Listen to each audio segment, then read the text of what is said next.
اچھا، fragmentation analysis کے لیے ہم کس طرح سافٹ ویئر یوز کریں گے؟ تو سب سے پہلے ہمیں جب ہم اس کی انالیسس کرتے ہیں بلاسٹنگ کی، تو جس طرح ہم نے پڑھا تھا کہ بلاسٹنگ کے اپنے کچھ پیرامیٹرز ہوتے ہیں، جس طرح برڈن ہے، اسپیسنگ ہے، اسٹیمنگ ہے، چارج کیلکولیشن ہے، یہ سارا کچھ۔ لیٹ سپوز آپ لوگوں نے ایک بلاسٹ ڈیزائن کیا ہے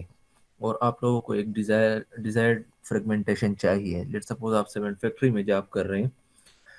تو کرشر کے لیے جو کرشر کا سائز ہوتا ہے، جو ڈفرینٹ ٹائپس آف کرشرز ہیں، تو ان کو ایک ڈیزائربل سائز کا مٹیریل چاہیے کہ اس کو کرش کرے۔ ان کیس آپ کا جو بلاسٹنگ ڈیزائن ہے، جب آپ اسٹریٹا کو بلاسٹ کر لیتے ہیں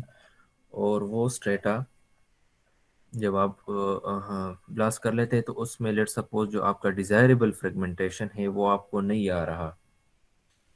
تو اس کی آپ انالیسس کرتے ہیں کہ اگر میں پیرامیٹرز یہ رکھ لوں تو میرے پاس فریگمنٹیشن انالیسس کیا آئے گی، میرے پاس کون سے سائز کے مٹیریل زیادہ آئیں گے اور کون سے سائز کے کم آئیں گے، یا اس میں زیادہ بولڈرز ہوں گے یا زیادہ فائن مٹیریل آئیں گے۔ اسی طرح اگر آپ بلاسٹنگ کر لیتے ہیں اور اس میں آپ کے پاس لیٹ سپوز بولڈر زیادہ آ رہے ہیں، بڑے بڑے بولڈرز آ رہے ہیں، تو وہ آپ کے ایک تو کرشر کی ایفیشنسی کو بھی افیکٹ کرتا ہے، لیکن ساتھ میں اگر آپ وہ مٹیریل لوڈ کرنا چاہیں تو آپ جب شاول کے بکٹ سے یا ایکسکیویٹر سے آپ لوڈ کرتے ہیں یا لوڈر سے آپ لوڈ کرتے ہیں، تو اس کی جو کیپیسٹی ہوتی ہے، جو اس کی بکٹ کیپیسٹی ہوتی ہے، تو اس میں آپ زیادہ مٹیریل نہیں اٹھا سکتے۔ لیٹ سپوز ان کیس اگر بولڈر زیادہ ہیں تو آپ کم ٹائم میں زیادہ ٹائم میں کم مٹیریل لوڈ کرتے ہیں، تو ایک تو آپ کا لوڈنگ ٹائم بڑھ جاتا ہے، ٹھیک ہے۔ دوسری بات یہ ہے کہ جو آپ کا لوڈر ڈمپر ہے یا جو ٹرکس ہے جس میں آپ ٹرانسپورٹ کرتے ہیں مٹیریل کو، ان کیس 40 ٹن کا کوئی ٹرک ہے یا ڈمپر ہے، تو اس میں اگر آپ کا فریگمنٹیشن یہ بلاسٹنگ کے بعد آپ کی فریگمنٹیشن صحیح نہیں ہے، تو آپ 40 کے بجائے 30 سے 35 ٹنس کا مٹیریل آپ لے جا سکتے ہیں، چونکہ اور بلکہ آپ کی کیپیسٹی 40 ٹن تک ہے لیکن آپ نہیں لے کے جا سکتے۔ وجہ کیا ہے کہ آپ کی فریگمنٹیشن ٹھیک نہیں ہے۔ سو fragmentation is very important. It affects your loading, it affects your transportation, and it affects your crusher efficiency also. So you must take care of your fragmentation and your blasting design. اب ہم کس طرح quantify کریں گے کہ let suppose جو میرا blasting pattern ہے یا بلاسٹنگ ڈیزائن ہے وہ ٹھیک نہیں ہے، تو اس کے لیے ہم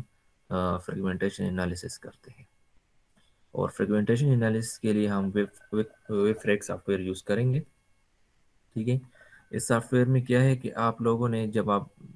کوئی اسٹریٹا بلاسٹ کر لیتے ہیں تو اس کی آپ پکچرز لیں گے، ٹھیک ہے، چونکہ وہ پکچر آلریڈی ڈیٹا میرے پاس ہے، آلریڈی لیے گئے ہیں، تو اس جو بلاسٹڈ مٹیریل ہے اس کی آپ ہائی ریزولوشن پکچرز لیں، ڈفرینٹ اینگل سے، فرنٹ سے بھی کوشش کریں کہ فرنٹ اینگل ہو تو زیادہ بہتر ہے، اگر آپ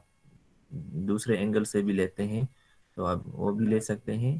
پھر اس کے لیے آپ نے ایک اسکیل، ایز اے اسکیل آپ نے ایک آبجیکٹ رکھنی ہے۔ اسکیل ہم کیوں رکھتے ہیں یا کیوں لیتے ہیں؟ تاکہ آپ کا جو پکچر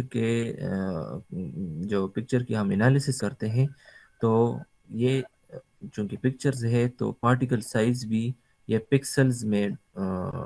کیلکولیٹ کرتا ہے، تو اگر آپ کی پکچر کی کوالٹی اچھی ہے، ہائی ریزولوشن پکچر ہے، تو اس کو اچھی طرح سے یہ سافٹ ویئر انالائز کرتا ہے، اس کی جو باؤنڈریز ہوتی ہے تو وہ اچھی طرح سے ڈیٹیکٹ کر لیتا ہے، ٹھیک ہے۔ تو اس لیے ہم ایز اے ریفرنس ہم ایک اسکیل دیتے ہیں، ٹھیک ہے، تاکہ یہ سافٹ ویئر اچھی طرح سے ڈفرینشیٹ کر سکے کہ یہ اس کے جو ایجز ہے، جو باؤنڈریز ہے، اس کو پکسلز میں کنورٹ کر کے اچھی طرح سے ڈیٹیکٹ کر سکے، ٹھیک ہے۔